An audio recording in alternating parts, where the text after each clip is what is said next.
For years, you've heard the same advice from everyone who claims to have the answer.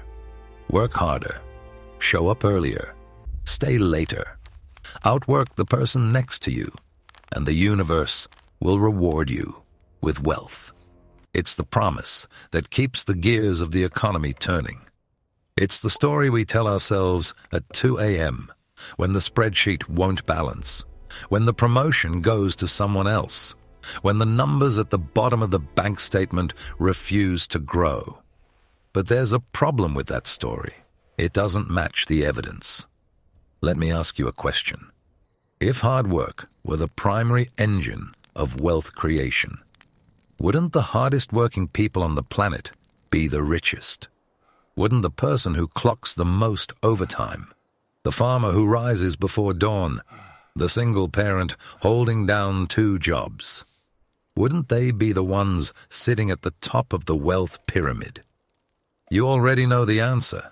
The data from the Federal Reserve's Survey of Consumer Finances tells us that the top 1% of households own 32% of the nation's wealth.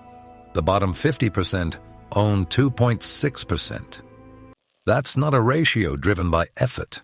That's a structural divide. This isn't about blaming anyone for not trying hard enough. It's about seeing the mechanism that's been operating beneath the surface while we were all focused on the narrative. The story we were sold, that wealth flows to the hardest worker, is itself a tool. It's the gate that keeps most people running in place, while the actual path to wealth remains hidden in plain sight. And the real path? It's not about more labor. It's about something far older, far simpler, and far more effective. It's about owning the machine, not turning its crank. What if the real path to wealth was never taught? Let's start with an innocent question. How did the first modern fortunes get built? Not in the age of Silicon Valley IPOs, not in the era of crypto millionaires, but at the very beginning of the financial system we still use today. In the Dutch Golden Age, around 1600, a small country with no natural resources became the richest nation per capita in Europe. Not because its citizens worked harder than everyone else, because they invented a machine that let money work for them. The Amsterdam Stock Exchange, founded in 1602 by the Dutch East India Company, allowed ordinary investors to buy shares and receive dividends without ever stepping onto a ship or lifting a crate. By 1650, that exchange was handling roughly 2 million guilders in annual trade. The wealth didn't come from labor. It came from ownership. Now fast forward a century to 1716, and you see the same principle pushed to its extreme. John Law, a Scottish economist, convinced the French government to let him create a bank that issued paper notes backed by the Mississippi Company's monopoly over trade in North America. At its peak, the company's market cap was roughly 9 billion livres, 10 times France's annual tax revenue. Law's scheme didn't create value through work. It created value through credit, through the belief that owning a piece of the promise was enough. The system collapsed in 1720, and the resulting crisis killed an estimated 20% of the French population through famine and unrest. But here's what most people miss. The mechanism itself didn't die. It just got refined. The surface answer to our question, how do you build wealth, is what you've heard your entire life. Get a good job. Save 10% of your income. Invest in a diversified portfolio of low-cost index funds. Work your way up the corporate ladder. Retire at 65. That advice works in a very specific context. When you have surplus income to save, when the system is stable, and when you're starting from a position where your labor generates more than it costs you. But look at the actual numbers. The Internal Revenue Service data from 2023 shows that for the top 1% of earners, capital gains and dividends account for 57% of net worth growth. Wages account for only 23%. The people at the top aren't earning their way there. They're owning their way there. Now watch what happens when you peel back the first layer. Something doesn't add up. If passive investing is the answer, and the data shows that a simple, low-cost index fund has generated average annual returns of around 10% over the long term, then why doesn't everyone who follows that advice become wealthy? Because there's a hidden precondition that the advice never mentions. You need capital to start. You need a base of money that can sit and compound for decades without being touched by emergencies, layoffs, health crises, or the thousand small financial shocks that define most people's lives. The average American household has less than $8,000 in savings. The median net worth of households that own a business generating at least $500,000 in annual revenue is $1.9 million. The median net worth of everyone else is $255,000. The gap isn't about effort, it's about the starting line. The mechanism selects for those who already have the fuel. This is the part most people miss. The first layer is that passive ownership works, but only if you can afford to let your money sit. The second layer is that the people who write the rules know this, and they've designed the system to reward those who already own assets, not those who are trying to acquire them. Consider the stepped-up basis loophole in U.S. tax law. When you inherit an asset, the tax basis of that asset resets to its value at the time of the owner's death. That means the capital gains that accumulated over the previous owner's lifetime are wiped out. The heir can sell the asset immediately and pay zero capital gains tax on the appreciation that occurred before they inherited it. This single rule saves the wealthiest American families billions of dollars every year. It's not an accident. It's a feature designed by people who understood that the easiest way to keep wealth in the family is to make sure the tax code never touches it.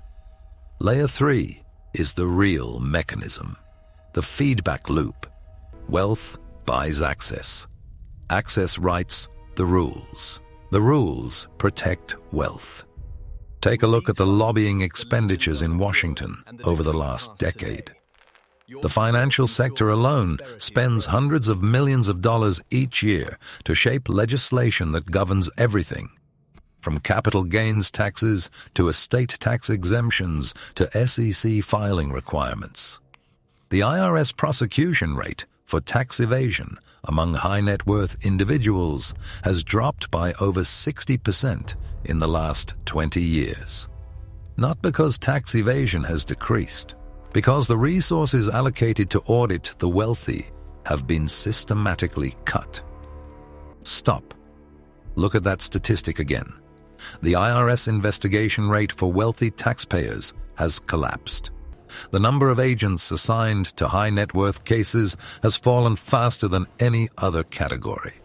The same Congress that writes the tax code also budgets for the agency that enforces it. If you were designing a system to ensure that the people at the top could keep their wealth with minimal interference, this is exactly what you'd create.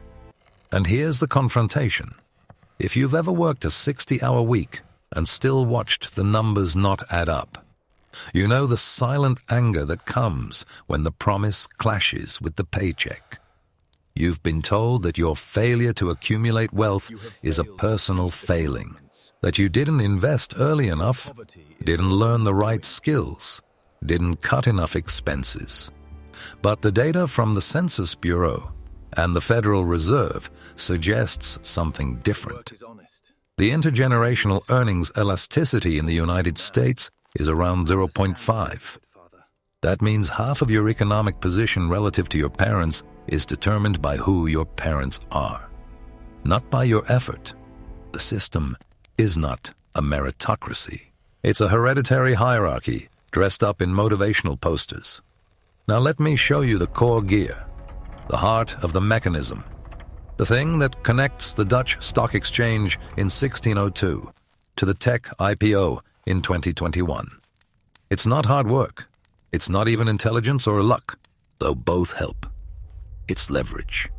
Owning a piece of something that grows without your labor. The Dutch East India Company didn't make its investors wealthy because they worked hard. It made them wealthy because they owned a share of the enterprise.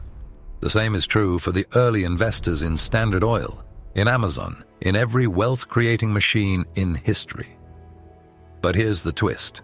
The leverage isn't just financial, it's structural. The people who own the assets also own the narrative. They control which stories get told, which myths get perpetuated, which advice gets repeated. The idea that hard work is the path to wealth serves them perfectly. It keeps you focused on earning, on competing, on accepting a system where your labor generates returns for someone else's capital. It turns your effort into their yield. The truth is uncomfortable. The core truth is that the game was never designed for you to win through effort alone. It was designed so that the people who already own the board, the physical assets, the intellectual property, the equity, the inheritance trust, can collect the rent on your exertion. The tax code, the financial advice industry, the motivational speakers, the educational system that teaches you to be a good employee. All of them are cogs in a machine that transfers upward the wealth you create. If you accept that, what does it change? It changes everything. It means you stop blaming yourself. It means you stop believing that one more certification, one more promotion, one more side hustle will close the gap. It means you start looking for the hidden levers. The implication for your worldview is that the problem isn't your lack of hustle. It's your lack of ownership. The wealth that compounds over time doesn't come from your hourly wage. It comes from your equity. And the only way to acquire equity is to find a way to own a piece of something that can grow without your direct labor. That could be a business. It could be intellectual property. It could be real estate. It could be shares in a company that pays dividends. The specific vehicle matters less than the principle. You have to shift from being a worker who trades time for money to an owner who trades capital for returns. The system doesn't want you to make that shift. It needs you to stay on the treadmill, because every hour you spend turning the crank is an hour you're not building your own machine. And the people who built the machine want you exactly where you are. But here's the opening. The path is not secret. It's not locked behind a paywall or a diploma. It's been documented for centuries. The Dutch investor in 1620 who bought one share of the VOC and watched it grow.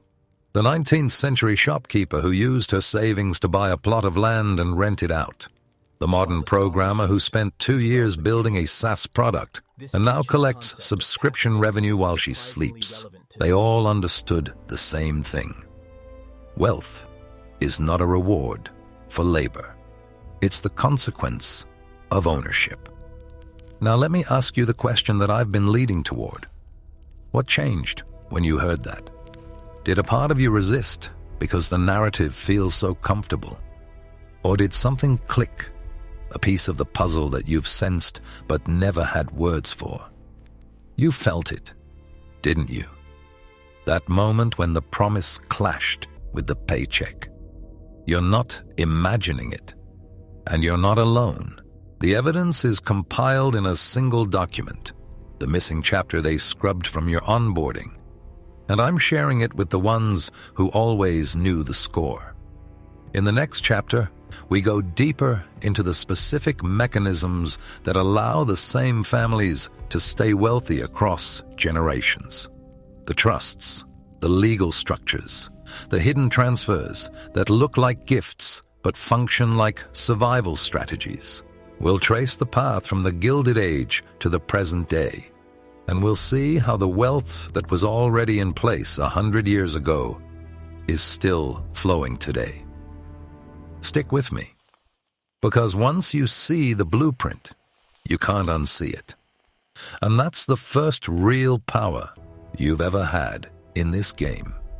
Let's pull the lens back for a moment and look at what this principle of ownership versus labor means in the concrete reality of a single generation. Take the cohort of Americans born in 1970. They entered the workforce between 1990 and 1995, right as the old social contract was being torn up. Their parents, the boomers, had bought homes at prices that averaged 3 times annual income. By the time Generation X was ready to buy, the ratio had climbed to 5, then 6, then 7 times income. But the financial advice they received never updated. Save your money. Buy a house. Invest in the stock market. The advice was correct in principle, but devastating in sequence. The people who already owned homes saw their equity double, triple, quadruple. The people trying to buy saw the door slam shut. Here's what the numbers actually show. The Federal Reserve's distributional financial accounts data reveals that the net worth of the top 10% increased by over 70% between 2010 and 2020. The net worth of the bottom 50% increased by less than 20% over the same period. Not because the bottom 50% didn't work, because the assets they didn't own appreciated faster than the wages they earned. The gap doesn't come from laziness. It comes from the compounding of pre-existing ownership. 2 people can work the same job, earn the same salary, save the same percentage, and end up with radically different outcomes, because one of them inherited a down payment or received a gift of stock or had a parent who co-signed a loan. The system pretends those variables don't matter. The data shows they are the only things that do. Now watch what happens when you trace that dynamic forward.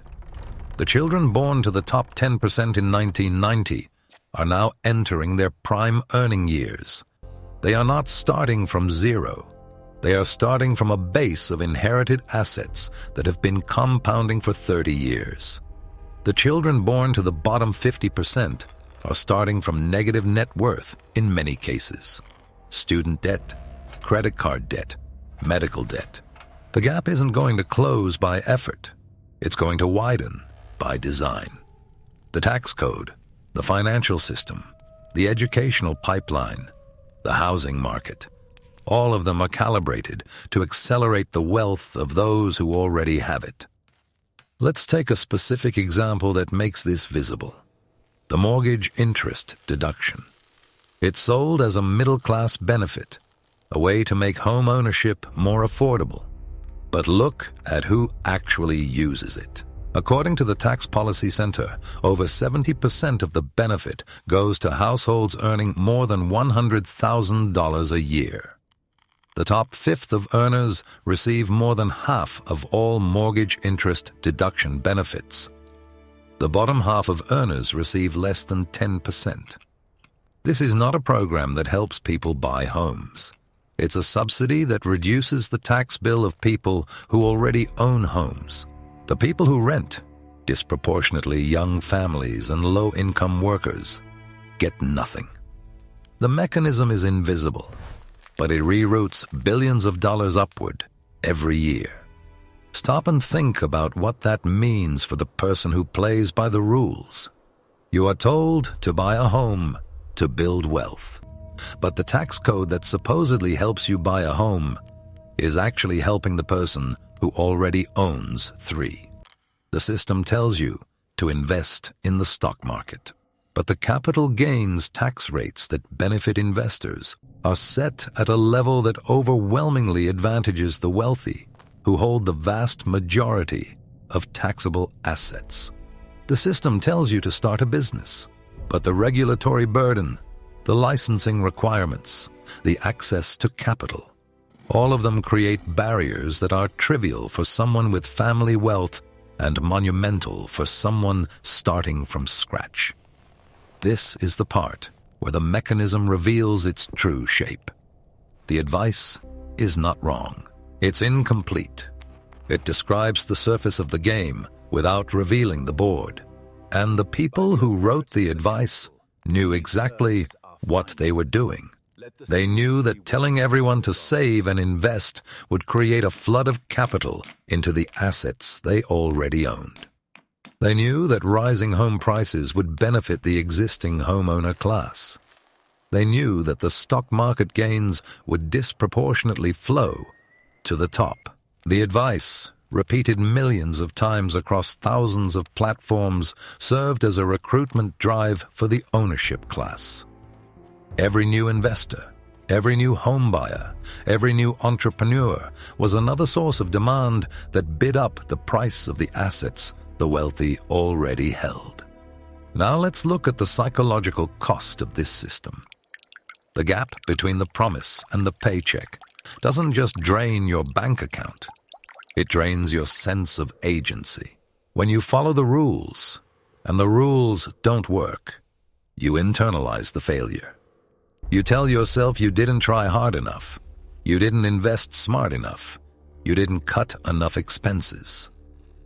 The data from the American Psychological Association shows that financial stress is the #1 source of anxiety for American adults. And that anxiety is compounded by the shame of feeling like you failed at something that was supposed to be simple. But the simplicity was a lie. The rules were not designed for you to succeed. They were designed for you to keep trying. Here's a deeper layer that most analysts miss. The system doesn't just extract wealth from your labor. It extracts your attention, your time, your cognitive bandwidth, your ability to imagine alternatives. Every hour you spend optimizing your budget, searching for better interest rates, negotiating a raise, learning a new skill. That's an hour you are not building your own machine. The system is designed to keep you in a state of perpetual optimization within its boundaries. It wants you to be the best employee, the best saver, the best borrower. Because the moment you start building outside its boundaries, the moment you create your own asset, your own equity, your own leverage, you become a competitor.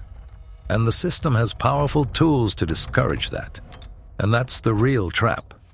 You're so busy surviving inside their game, you never realize you could build your own. If this is landing for you, subscribe. This channel exists for people who refuse to stay in the optimization loop. We're following the thread all the way to the alternative. In the comments, drop one word, what you've built or want to build outside the boundaries. Take the regulatory burden on small businesses. According to the Small Business Administration, the average small business spends over $12,000 per employee per year on regulatory compliance. That's a fixed cost that scales linearly with employees. A large corporation with a dedicated legal and compliance department spends significantly less per employee. The system creates a dice economy of scale. The more you grow, the more the rules punish you. The well-capitalized incumbent faces lower relative costs than the scrappy new entrant. This is not an accident. It's a structural barrier that protects existing ownership from new competition. Now apply that principle to every market. The tax code, the regulatory environment, the educational requirements, the licensing boards, the zoning laws, the intellectual property regime. All of them create barriers that are easiest to overcome if you already have capital. The system is not a ladder, it's a series of gates, and the key to each gate is the wealth you already hold. The people who tell you that hard work is the key are standing on the other side of the gates, holding the lock in their hands. But here's the opening that changes everything. Once you see the gate, you can start looking for the key that doesn't require inherited wealth. The key is leverage, but leverage of a different kind. Not the financial leverage that requires capital. The intellectual leverage that comes from understanding the system better than the people who built it. The historical leverage that comes from seeing patterns that repeat across centuries. The social leverage that comes from finding the people who have already decoded the game. The Dutch investors didn't have the internet. They didn't have index funds. They didn't have tax-advantaged retirement accounts. They had one thing: an understanding that ownership of a productive asset was the only reliable path to lasting wealth. They applied that understanding to the best asset available at the time. You have the same opportunity today, but the assets are different. The machine has evolved, but the principle hasn't. The asset that grows without your labor is out there. The question is whether you can see it through the noise of the narrative. The narrative tells you that the only path is the one that serves the system. It tells you to compete harder in the job market, to save more of your dwindling paycheck, to believe that the next promotion will be the one that changes everything. It tells you that the problem is your lack of discipline, your lack of financial literacy, your lack of hustle. But the data tells a different story. The data shows a system designed to concentrate wealth at the top, maintained by a narrative that blames the people at the bottom for their position. You are not a failure. You are not lazy. You are not financially illiterate. You are playing a game whose rules were written to produce your current outcome. And the first step to changing the outcome is to stop believing the narrative that the outcome is your fault. Let's go deeper into one specific mechanism that illustrates the whole system: the estate tax exemption. In 2025, an individual can pass up to $13 million to their heirs without paying a penny in federal estate tax. A married couple can pass up to $26 million. The estate tax affects roughly 1 in 600 estates, the wealthiest 0.2% of Americans. Yet the political rhetoric around the estate tax has convinced millions of working-class voters that it's a threat to them. They have been mobilized to defend a tax break that they will never benefit from. The mechanism works because it keeps the voters focused on a phantom threat while the real transfers happen in plain sight. The same dynamic applies to capital gains tax rates. The top rate on long-term capital gains is 20%. The top rate on ordinary income, the wages that most people earn, is 37%. The system explicitly taxes the returns on labor at almost double the rate of the returns on ownership.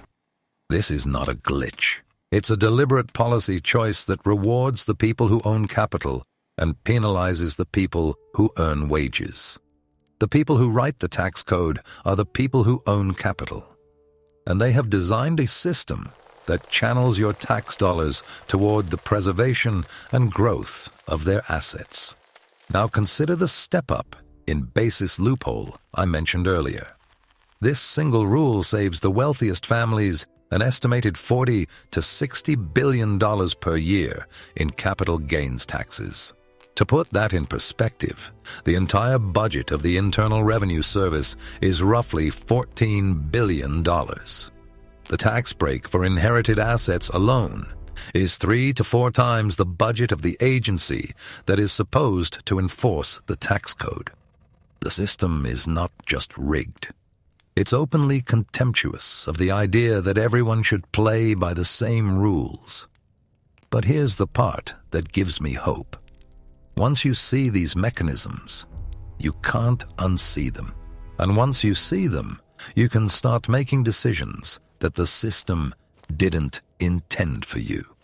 You can stop chasing the promotions that keep you on the treadmill. You can stop measuring your worth by your salary. You can start looking for the edges where leverage is available to people without capital. The leverage is in the information gap. The people who own the assets know how the system works. They know that wealth comes from ownership, not labor. They know that the tax code rewards capital. They know that the financial advice industry is selling products, not freedom. They have access to this information because they grew up inside the system. You are not inside the system, but you can read the source documents. You can trace the flows. You can see the patterns. And you can use that understanding to find the places where the system leaks. One of those leaks is entrepreneurship at a scale the system ignores. The venture capital industry funds a tiny fraction of new businesses, roughly 1 in 1,000. The rest are funded by personal savings, by friends and family, by credit cards, by bootstrapping. The system doesn't want you to build the next Amazon. It wants you to build the local plumbing business, the landscaping company, the consulting practice that generates enough surplus to start accumulating assets. The million-dollar business is not the goal. It's the machine that generates the capital you need to become an owner. Another leak is in the housing market, but not the market the advice industry focuses on. The single-family home in a good school district has been bid up to levels that no longer make sense as an investment.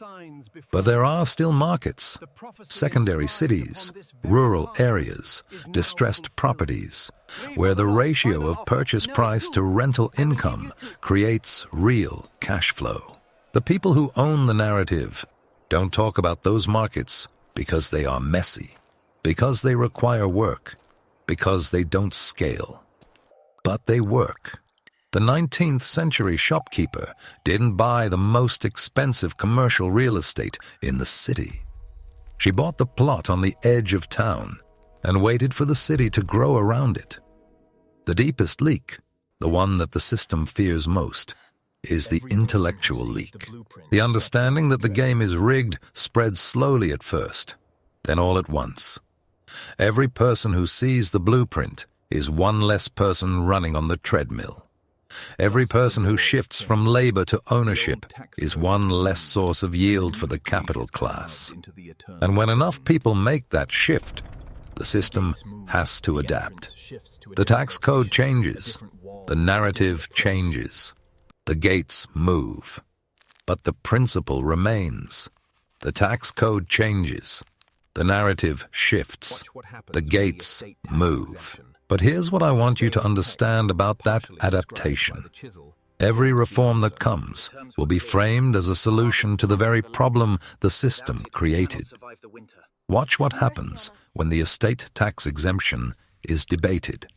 The arguments will be about protecting family farms, about avoiding double taxation, about the death tax crushing small businesses.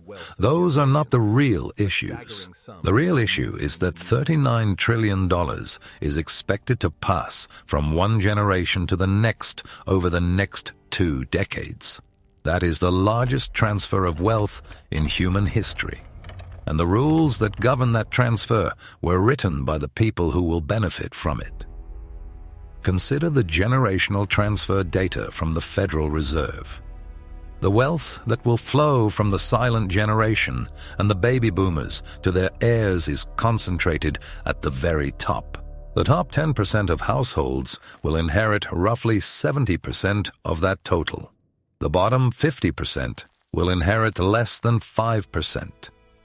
The system doesn't need to steal your wealth. It just needs to make sure the existing owners keep theirs. And the most effective way to do that is to make the transfer invisible. Inheritance is framed as a personal gift, a family matter, a private decision. It is never discussed as the primary mechanism of wealth concentration in a modern economy. But that is exactly what it is.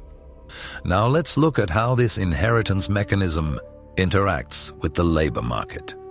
A 2021 study from the National Bureau of Economic Research tracked the earnings trajectories of children whose parents were in the top 1% versus the bottom 20%. The children of the wealthy had access to paid internships, to network introductions, to seed capital for their first business ventures. They didn't just inherit money. They inherited the infrastructure of success. The children of the poor inherited nothing but the expectation that they should be grateful for the opportunity to compete. The gap in outcomes was not a measure of talent. It was a measure of starting position. And the system presented the gap as proof that the talented had risen to the top. Here's a number that should stop you cold. According to Raj Chetty's work at Opportunity Insights, the odds that a child born in the bottom 20% reaches the top 20% are roughly 8%. That's the same odds as rolling a 7 with 2 dice. The system is not broken. It is functioning exactly as designed. It produces the outcomes that the rules were written to produce. The narrative of meritocracy is not an explanation of how the system works. It is a justification for why you deserve your position. Now let me show you what this means in the texture of daily life. The person who inherits a portfolio of dividend-paying stocks doesn't need to think about compound interest. The portfolio compounds itself. The person who inherits nothing has to save from a wage that has barely kept pace with inflation for 4 decades. According to the Economic Policy Institute, the average hourly wage for production and non-supervisory workers, adjusted for inflation, rose by less than 12% between 1979 and 2023. Meanwhile, the productivity of those same workers increased by over 70%. The gap between what you produce and what you earn did not disappear. It was transferred upward. It became profit, dividends, capital gains for the people who own the companies you work for. Stop. Look at that gap. It's the single most important economic fact of the last 50 years. The people who own the machines are capturing the value of the people who operate them. The advice you hear, go to college, learn to code, get a certification, is designed to make you a more efficient operator. It is not designed to make you an owner. The system needs skilled labor to generate the returns that flow to capital. It does not need skilled labor to own capital. That is the structural division. That is the mechanism. Now consider how this division shapes your perception of possibility. When the only path you can see is the path of labor, you optimize for labor. You invest in skills. You compete for promotions. You chase the raise. You measure your progress by your income. But income is not wealth. Income is the fuel that you burn to survive. Wealth is the engine that runs without fuel. The person with a high income and no assets is just a highly efficient fuel burner. The person with modest income and significant assets is an owner. The system wants you to be the first. It does everything in its power to prevent you from becoming the second. But there is a crack in the mechanism. It appears in the moments when the system's own data contradicts its narrative. The data shows that passive ownership of a diversified portfolio of productive assets is the most reliable path to wealth. The data also shows that the overwhelming majority of people do not have the capital to start that process. Those two facts, taken together, reveal the lie. The system tells you that the path is open to everyone. The data shows that the path is open only to those who already have a head start. The rest are told to keep walking. Now let me ask you something personal. Have you ever felt the weight of that contradiction? The knowledge that you are doing everything right and still falling behind. The sense that the goalposts are moving exactly as fast as you are running. That feeling is not a sign of personal failure. It is a sign that you have detected the mechanism. Your subconscious recognized the pattern before your conscious mind did. The anger, the fatigue, the quiet resentment. Those are not weaknesses. They are evidence that you can see the gate. And when you can see the gate, you can start looking for the key. The key is not a secret. It is not a hidden algorithm. It is the shift from measuring your progress by income to measuring it by ownership. Every dollar you own that produces returns without your labor is a tiny piece of the engine. Every hour you spend building that engine instead of optimizing your labor is an hour the system cannot extract from you. The path is slow at first. It requires patience, discipline, and a willingness to ignore the narrative. But it is the only path that leads out of the maze. If that recognition just landed, the moment you realize the gate is real and the key is ownership, you are ready for the hard work ahead. Subscribe so you do not miss the steps I will lay out, because this is the part the system does not want you to see. In the comments, write the one word that names what you are building: ownership, engine, or key. Let me know you see the maze too. Let's trace this shift in a concrete example. Imagine two people in their late 20s earning the same salary of $70,000 a year. Person A follows the standard advice. They max out their 401k contribution, invest in a target date fund, and focus on getting promoted. Person B does something different. They live below their means, save aggressively, and use their savings to acquire a small rental property in a market where the purchase price is 10 times annual rent. Person A sees their portfolio grow through contributions and market returns. Person B sees their portfolio grow through contributions, market returns, and the cash flow from rent that covers the mortgage and produces surplus. After 10 years, Person A has a respectable nest egg of around $200,000. Person B has a nest egg of around $300,000, plus an asset that generates cash flow and appreciates over time. The gap is not enormous, but it is structural. Person B has built a machine. Person A has built a pile. Now extend that over 30 years. Person A's pile grows through compound interest. It's a good pile.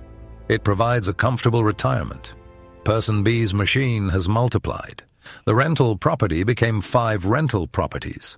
The cash flow from those properties bought another property. The equity in the first property financed the down payment on the second. Person B is no longer a worker. They are an owner. They have shifted from earning income to collecting yield. The gap is not luck. It is a function of a different strategy, applied consistently, over time. The system does not want you to see this comparison. It wants you to see Person A as the success story, and Person B as the outlier, the risk taker, the one who got lucky. But the data on self-made millionaires shows a different pattern. According to a study by Thomas Stanley and William Danko, the authors of The Millionaire Next Door, the majority of self-made millionaires are not high-income professionals. They are small business owners, landlords, and professionals who lived far below their means and acquired assets over decades. The path exists. It is documented. It is effective. But it requires you to reject the narrative that the only measure of success is your job title and your salary. Now let's look at what happens when you apply this principle at scale. The people who own the productive assets of the economy, the factories, the software platforms, the energy infrastructure, the real estate, do not work for wages. They collect rent. The word rent in economics does not mean just the payment for a place to live. It means any return that comes from ownership of a scarce asset. The landlord collects rent on the apartment. The shareholder collects rent on the stock. The patent holder collects rent on the invention. The system is a vast machinery of rent collection, and the people at the top are the ones who hold the deeds. The labor market, by contrast, is a machinery of rent payment. You pay rent to your landlord, to the grocer, to the utility company, to the gas station, to the health insurance company.